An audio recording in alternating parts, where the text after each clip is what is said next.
Attention, l'émission est présentée par deux beaufs. Du coup, ils boivent une bière pendant l'épisode. L'abus d'alcool est dangereux pour la santé, à consommer avec modération. Mangez 5 fruits et légumes par jour. Pour votre santé, mangez, bougez, sautez, dansez, chantez. C'est tout pour moi. J'attendais pas, c'était... Non, mais j'attendais pas, c'était marrant. Et bonjour à tous. Est-ce que je veux garder ça? Bonjour à toutes et à tous. Et bienvenue pour l'émission consacrée à Camelot, car nous sommes deux beaufs et nous sommes dans la cinéma. C'est l'histoire de deux beaufs et ils font des podcasts.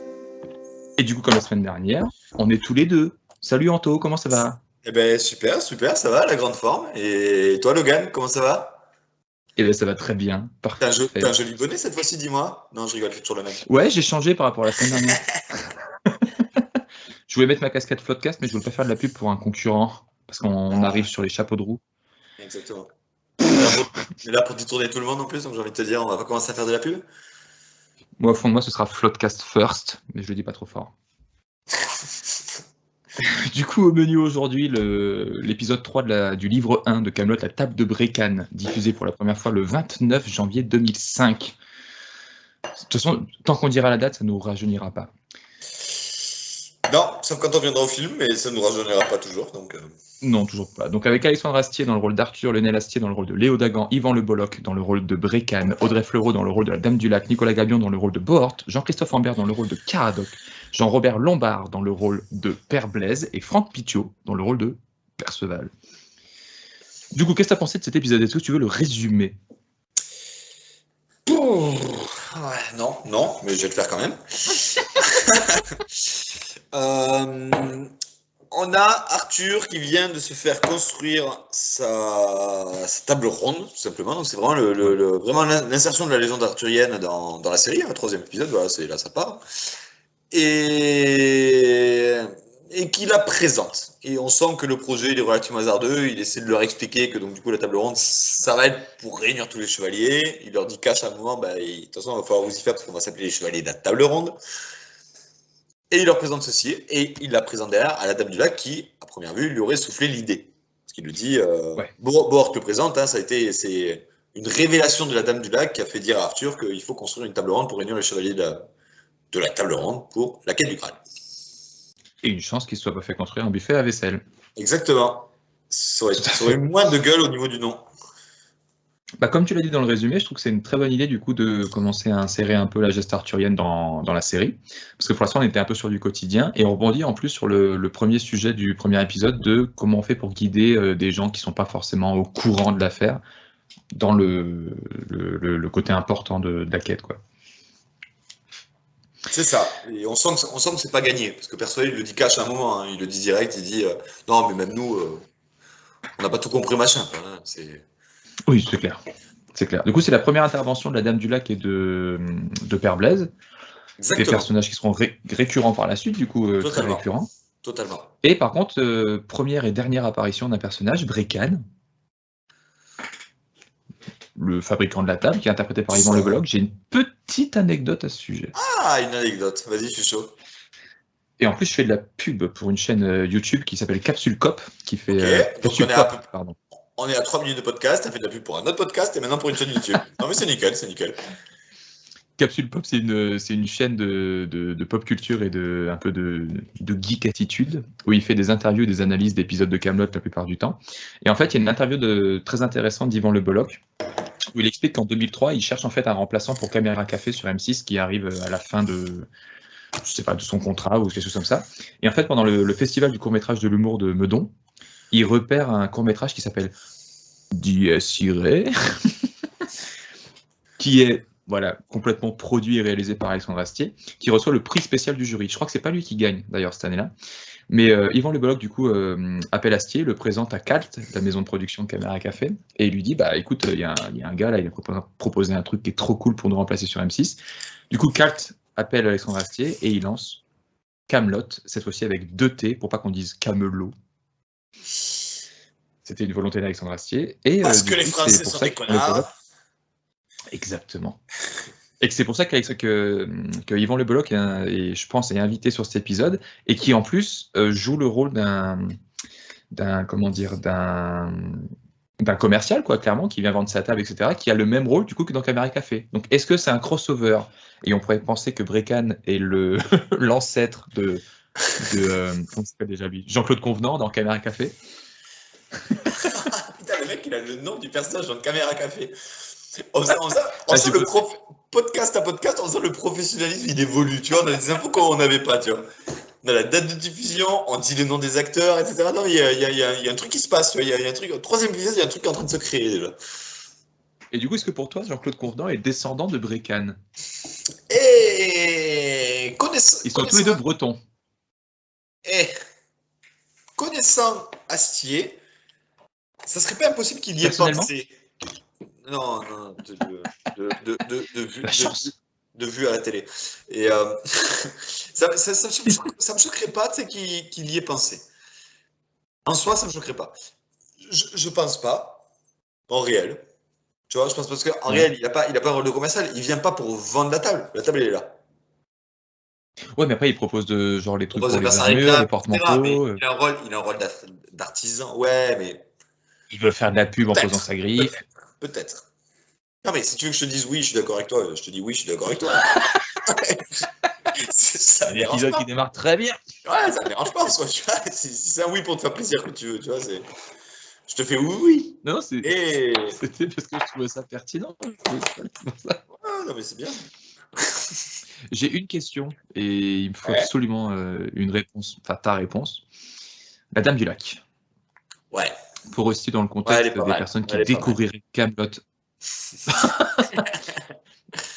Imaginons les auditeurs auditrices découvrent la série Kaamelott en même temps que cette émission. Déjà, qu'est-ce que vous avez foutu pendant toutes ces années? Premièrement.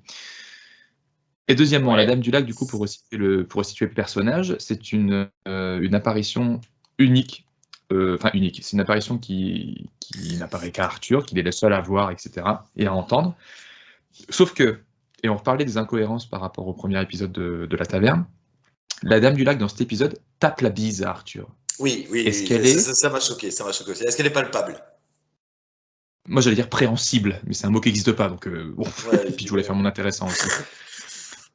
Est-ce qu'elle est palpable? Ouais, carrément. C'est une excellente question.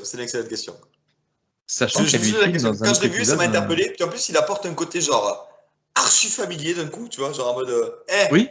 Et il lui tape la bise. Qu'il n'y a pas plus tard. On retrouve jamais ce côté genre sacré, quoi. C'est ça. Non, mais même avec personne d'autre, on retrouve jamais ce côté genre en mode super actuel. Le côté la bise, on le sait, c'est. Je vais pas dire c'est récent, mais il apporte un côté en mode intemporel, d'un coup, qu'il ne refait jamais. La seule fois où ça a pu me choquer, c'est quand il. Ouais. C'est quand il retrouve, j'ai plus son nom, et je suis dégoûté. Mais la Pity, enfin l'oracle, la nana qu'il a connue à Rome ou quoi, qui trouve dans une porte, qui tutoie. Je l'ai revu il n'y a pas longtemps.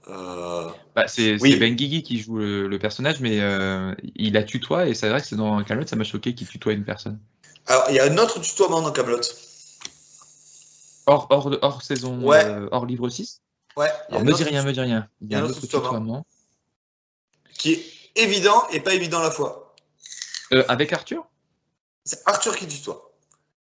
Waouh. Et c'est archi dissimulé. C'est archi dissimulé en vrai. Mais non. Et pourtant il tutoie, hein, parce qu'il le dit cash.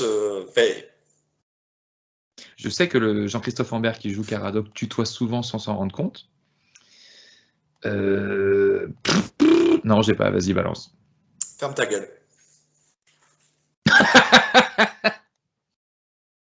Ah mais il tutoie. Je m'attendais pas. Il le dit, à un moment il dit ferme ta gueule, et il lui dit et ce nom aussi et il répond, il dit non, c'est à vous que je parlais. Tutoiement. Oui, c'est vrai. Et ouais, il dit non, c'est à vous que je parlais. Bien joué. Et ouais, tutoiement, parce que j'ai pensé justement à se dire que genre il vous voit tout le temps, et quand j'ai entendu, je me suis dit ah putain, il y a un tutoiement. Déjà, j'étais trop fier, j'avais trouvé un tutoiement, tu vois. Ah, c'est vrai. Et ouais. C'est vrai. Et donc du coup, question incohérence du coup de mise en scène, le coup de la Dame du Lac palpable. Non, je pense que c'est pas une incohérence. Parce qu'en soi, il n'y a rien qui dit. On le voit pas passer au travers plus tard, tu vois. Il n'y a pas une incohérence. Non, mais elle lui file un cake. Elle lui file un cake Elle lui dans file. les épisodes Oui, mais suivants. après, est-ce qu'elle peut, genre, objectiver? C'est la Je sais saison pas 1, comment on dire, tu rappelle vois. qu'il y a beaucoup d'incohérences. Parce que- Voilà. Peut-être qu'elle peut. Ça passe d'une dimension à une autre, tu vois. Ça, tu peux tout imaginer, on s'en bat les couilles. Ok. Mais je pense pas que c'est une incohérence, je pense que c'est voulu. Après, je pense qu'il faut pas y voir on le sait, sur ces épisodes-là, faut pas chercher les incohérences, faut voir du divertissement. Et Oui, et de l'installation voilà, de. il faut s'arrêter là.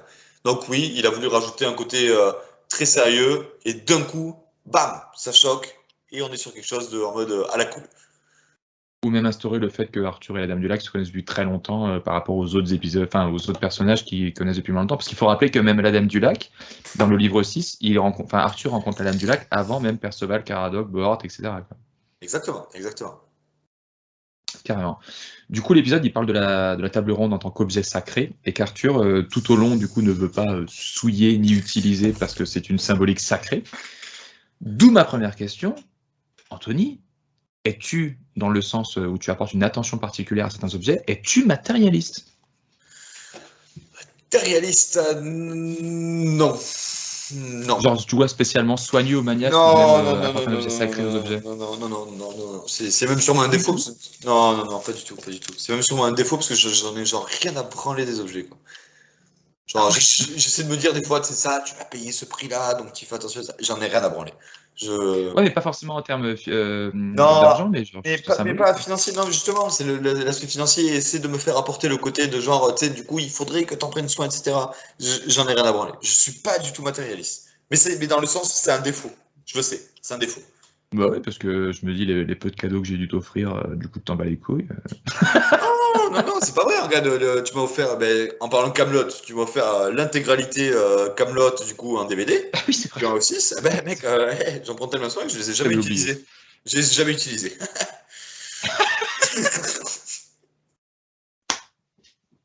J'ai complètement oublié cette histoire. Tu m'as offert aussi le CD de la bande, de la soundtrack du film, qui était sorti après la sortie du film.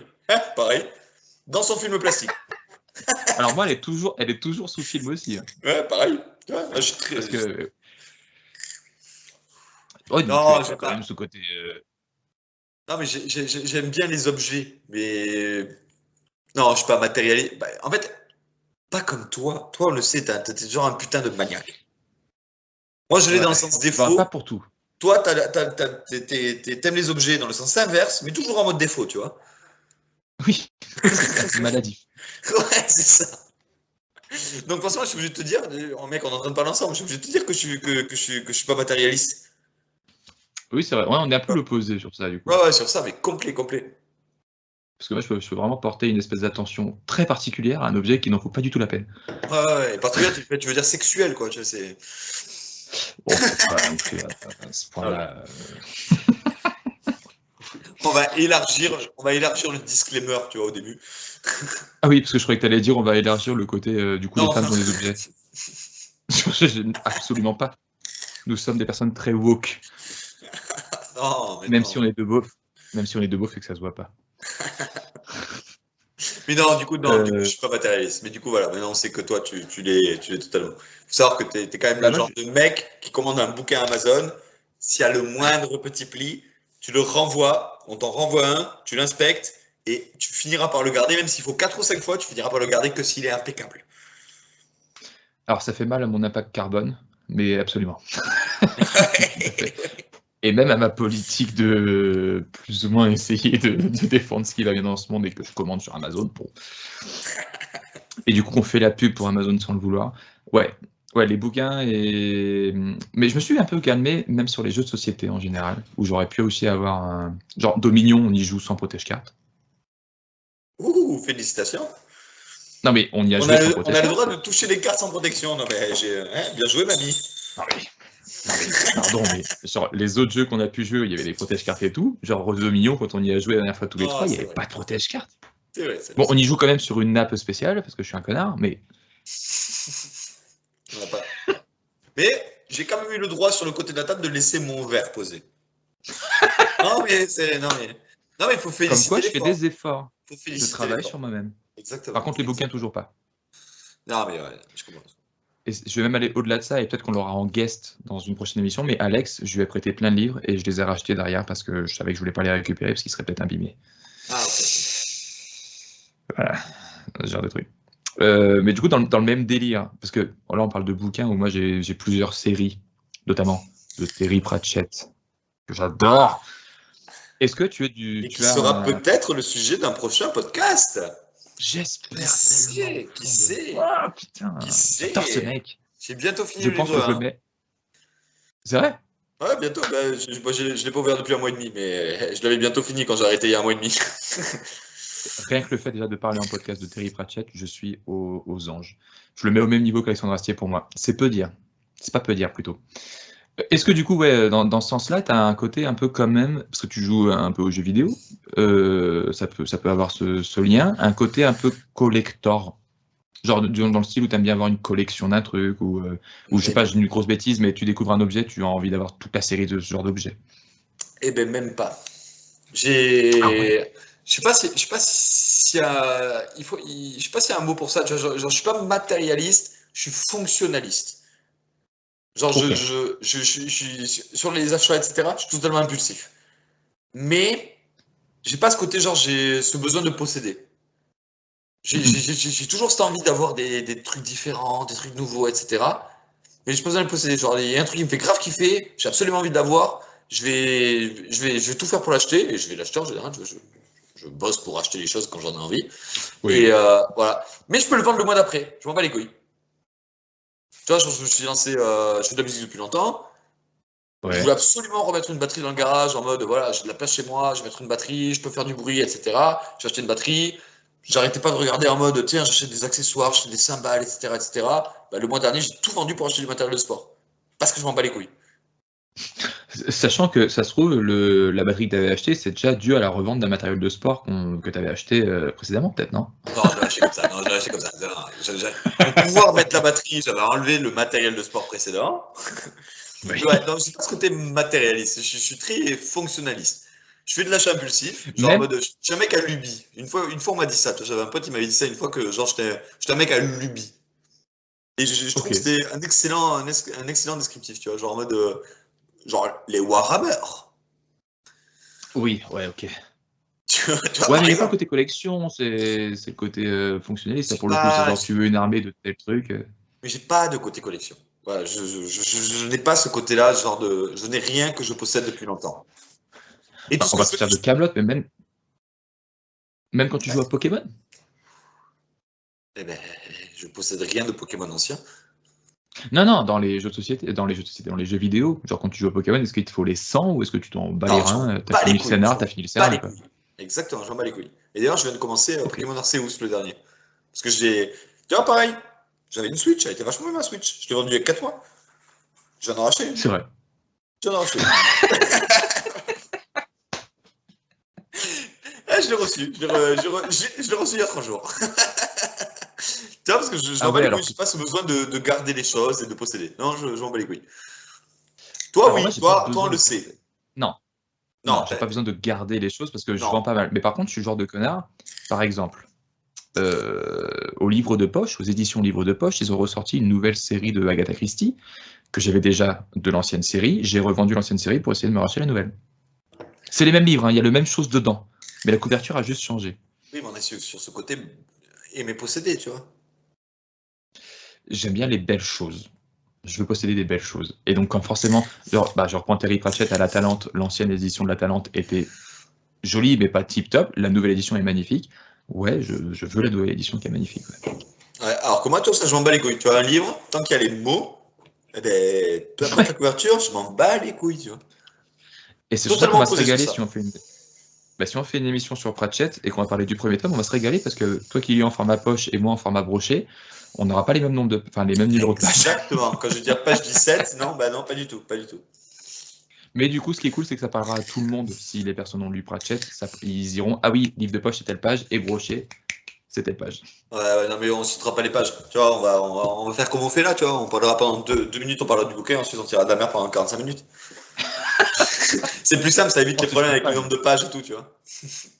Mec, c'est Pratchett, j'espère pas, tellement pas. Est-ce que du coup, après ça répond quasiment déjà à ma question et il nous reste à peu près 10 minutes d'enregistrement, donc c'est parfait pour en débattre.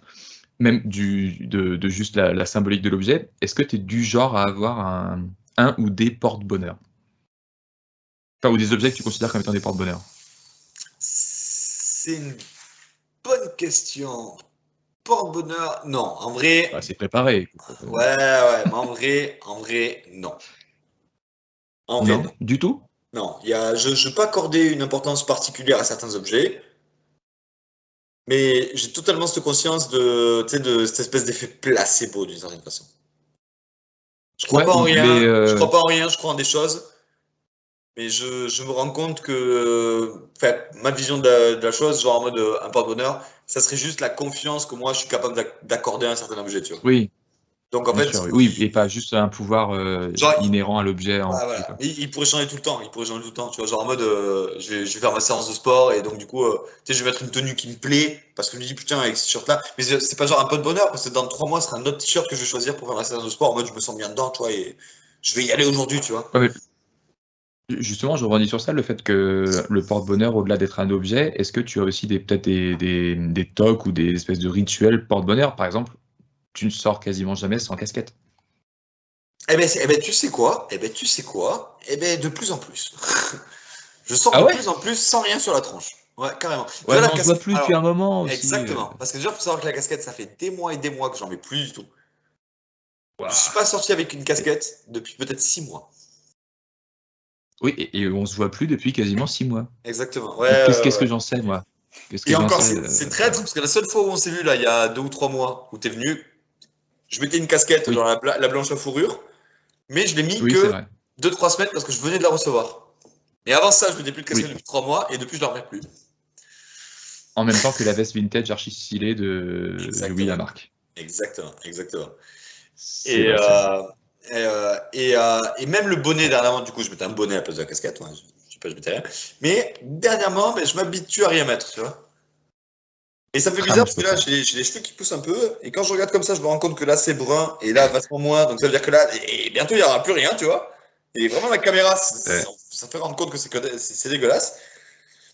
Et la meuf que je vois en ce moment, elle veut pas que je me rase la tête. Elle est juste à côté en plus. Elle est juste à côté. Et du coup, elle veut que j'assume ça, tu vois. Genre en mode là c'est tout blanc. Là, c'est bientôt, il n'y a plus rien. Donc, ok, c'est parti pour la Gérard Jugnot. Oh non. On est en place, c'est parti. Ok, la calvitie. La bonne grosse calvasse. Et toi, du coup, parce que là, tu me lances que des perches qui devraient plutôt te concerner, en fait, tu vois. On parle de porte-bonheur, tout ce côté matérialiste, etc. C'est plutôt toi, cette ambiance-là, quand même. J'ai un côté un peu. J'ai un rapport particulier à certains objets. Genre, je sais que j'ai pas eu des masses d'amis quand j'étais plus jeune. C'est pas un gros mot. Et du coup, c'est vrai que les bouquins, et moi qui aime beaucoup lire ou quoi, les bouquins étaient un peu mes copains. Oh, le ringard. C'est horrible. Et du Non, coup, pas le regard, le dépris. Non, mais du coup, Honey. et du coup, ouais, c'est un peu ça, un peu niais. Et du coup, c'est vrai que le côté bouquin, c'était un peu un objet, moi, qui me parlait. Enfin, l'objet et le contenu, forcément. Donc ouais, ça, j'ai gardé ça pour les livres, un peu les jeux de société. Mais après, c'est vrai que le reste, je suis pas très. Je suis pas spécialement soigneux, même avec les vêtements ou quoi. Je fais pas forcément attention. Le côté collector, j'ai pas grand-chose de collector, mis à part Camelot, où j'aime bien avoir le médaillon Dogma. que tu m'as gentiment offert, et qui me fait trop plaisir. Non, mais par exemple, quand Alexandre Astier a sorti le coffret vinyle, moi qui n'ai même pas de lecteur vinyle, mais qu'il a sorti le coffret vinyle collector, je l'ai acheté dans la foulée. Bien entendu, parce que je suis une groupie. Et le côté porte-bonheur, je suis pas. Pareil, je crois en des trucs ou quoi, pas spécialement au porte-bonheur ou à l'astrologie ou ce genre de trucs ou quoi. Cela dit, je crois pas au porte-bonheur. Mais j'ai travaillé dans une commune, pour une association de la commune de Borest, donc de Mont-l'Évêque dans l'Oise, où j'ai rencontré une gamine qui s'appelait Camille, une sœur de Jules, Je dis pas les noms de famille, pour pas les taguer, mais bon, j'espère qu'ils se reconnaîtront si jamais un jour ils écoutent ce podcast, qu'ils le sachent. Et avant de partir, je dis ça, c'était il y a un moment. Hein. Avant de partir de Borez, elle m'avait fait un dessin, une sorte de... Oh, je vois pas qui c'est qui c'est Az. C'est Az. C'est Az. Oui, Lily. On fait la pub pour les chats parce qu'on sait que ça rapporte de ouf sur YouTube. Exactement. Et du coup, Camille, au moment où je suis parti, elle m'a fait une rosace, elle m'a dit, tiens, c'est un porte-bonheur. Eh bien, 10 ans après, quasiment, je l'ai toujours dans mon putain de porte-monnaie. C'était ça l'objet.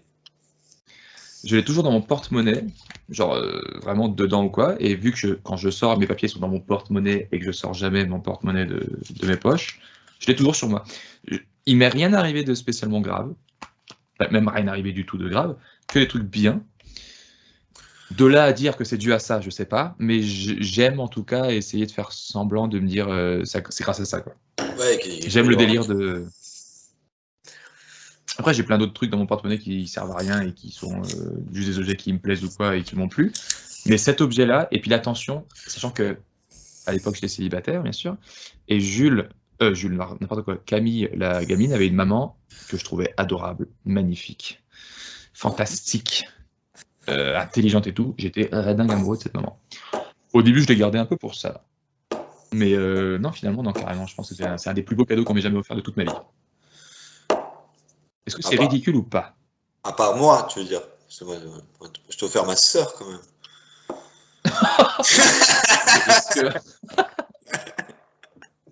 Waouh. On va se faire... Ah, ça va, je rigole. On va se faire cancel immédiatement.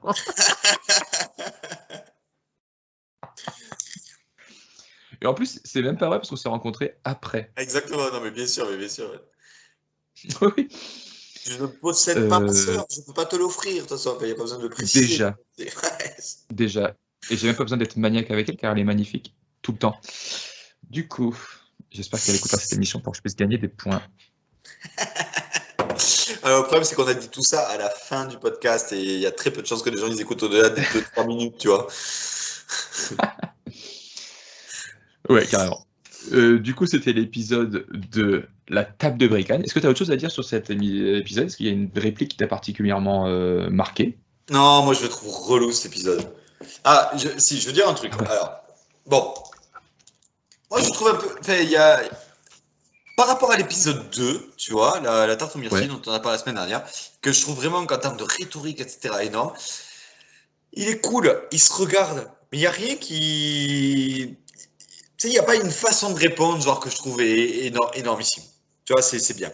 C'est l'installation de la geste arthurienne. Ouais, exactement. Tu vois, et il a fallu cette installation, etc., je le comprends, il n'y a pas de souci. Ce que je trouve sympa, à la limite, à noter, est-ce que c'est fait exprès, est-ce que c'est pas fait exprès? Et je pense que c'est pas fait exprès en soi, tu vois. Mais que ce que je trouve cool, c'est que, tu sais, un espèce pas de dilemme, parce que c'est pas vrai, mais d'opposition qu'on va retrouver tout le long, parce qu'il y a cette transition des dieux celtes et du christianisme qui va arriver pendant des dieux uniques, qui va arriver, donc du coup, le côté polythéiste. Ouais, exactement. Voilà, qui va arriver dans la série. Eh ben, c'est le moment où tu as en même temps, parce que c'est le premier épisode, où tu retrouves, c'est la première apparition de Père Blaise et la première apparition de la Dame du Lac. Donc c'est dans le même épisode que tu as la première apparition donc, de la chrétienté et des anciens dieux celtes. Et du paganisme celte. Ouais, c'est une bonne remarque. Ouais, exactement. Tu vois, c'est introduit en même temps. Pour montrer. Ah, c'est volontaire? Ben, je sais pas, c'est une bonne question, tu vois. Mais en tout cas, ça les met sur une espèce de piédestal, en mode, ils se posent pas la question, genre, ok, la table ronde, c'est la Dame du Lac qui a dit, il faut créer la table ronde pour la quête du Graal. Donc déjà, la Dame du Lac, les anciens dieux celtes, qui disent, faut faire la quête du Graal, qui est un putain de truc chrétien, quoi. Ouais. Donc déjà, ok, alors, je ne connais pas son religion pour vraiment affirmer quelque chose, etc. Mais déjà, c'est un peu le bordel. Mais ça annonce la couleur. Tu vois, et le fait qu'il fasse cette apparition-là, tu vois, et le fait qu'il fasse cette apparition-là en même temps des deux personnages, sans opposition en plus, hein. Oui, et puis troisième épisode troisième épisode, tu vois, et en mode c'est normal. Ouais. La Dame du Lac, elle a dit, y a pas une table ronde pour trouver la quête du Graal, et le scribe, il est là, donc du coup, le scribe chrétien. qui est là pour retranscrire ça. Genre, en mode, ok.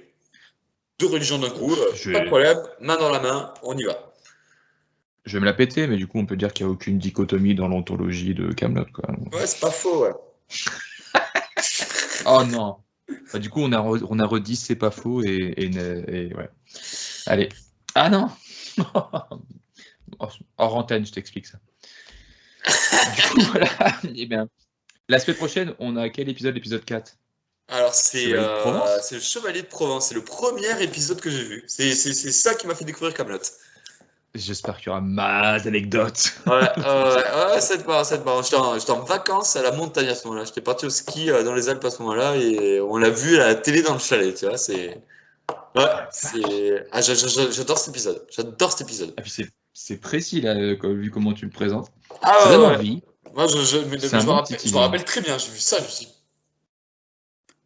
une révélation. Une révélation. C'était pas la dame Le du meilleur lac, tu vois, teasing c'est- pour l'épisode 4 de la taverne. Je te Ah, le dis. ouais, je pense qu'il faudra l'écouter. Ça roule. Je l'écouterai. Où c'est qu'on peut nous retrouver? Eh ben, là tout de suite maintenant, je vais dire la même chose à chaque fois. Là tout de suite maintenant, c'est SoundCloud, ça c'est sûr. SoundCloud, là, ça arrive, on est dans les blocs, on est le dimanche 27 mars. 27. 27 mars, ce que je viens de dire. Ouais, Oui, pardon. oui, c'est bien ça. Et SoundCloud, ça c'est sûr, on gère, on maîtrise. Ça, on sait le faire, c'est facile. 2-3 clics, on met l'épisode, on choisit une photo, etc. Ça va. Normalement sur YouTube, parce qu'on fait relativement attention à la vidéo depuis. On a des webcams et On tout. essaye tu de vois. soigner ce côté. Exactement. Non, moi j'irai pas jusqu'à là parce que comme je l'oublie pendant tout l'épisode, du coup, il y a des moments où je suis en train de parler, je fais comme ça parce que j'oublie qu'il y a la webcam. Mais normalement sur YouTube. Voilà, ça fait plaisir de voir nos gueules de merde en même temps.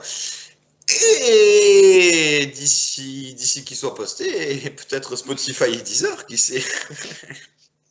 Qu'est-ce qui nous empêche d'être sur Spotify et Deezer, dis-moi? Et quand j'essaie de nous mettre sur Spotify, il faut podcaster comme ça s'appelle, et il demande un flux RSS. Et on sait pas ce que c'est. On va trouver. On va trouver. Ouais, bah, le flux RSS, moi je le mets à égalité avec la quête du Graal pour l'instant, tu vois. Ouais, pareil. On me demande de choisir entre le Graal ou le flux RSS. Franchement, je pense que je préfère chercher le Graal, quoi. Tu vois, le Graal, c'est je relativement trouve plus. palpable. À première vue, une coupe, une pierre incandescente, tu vois, il y a 2 choix. Le flux Un RSS, bocal à anchois. voilà, tu vois, c'est relativement fixé en termes d'image, tu vois. Alors que le flux RSS, il y a un flux RSS. Il y a de Tant l'air, que il y a SS, déjà, c'est pas très engageant. Ouais, mais c'est marrant. Mais c'est marrant. Et voilà, Merci beaucoup pour cet épisode, je me suis régalé. carrément. Allez, bonne journée à tous. À la prochaine.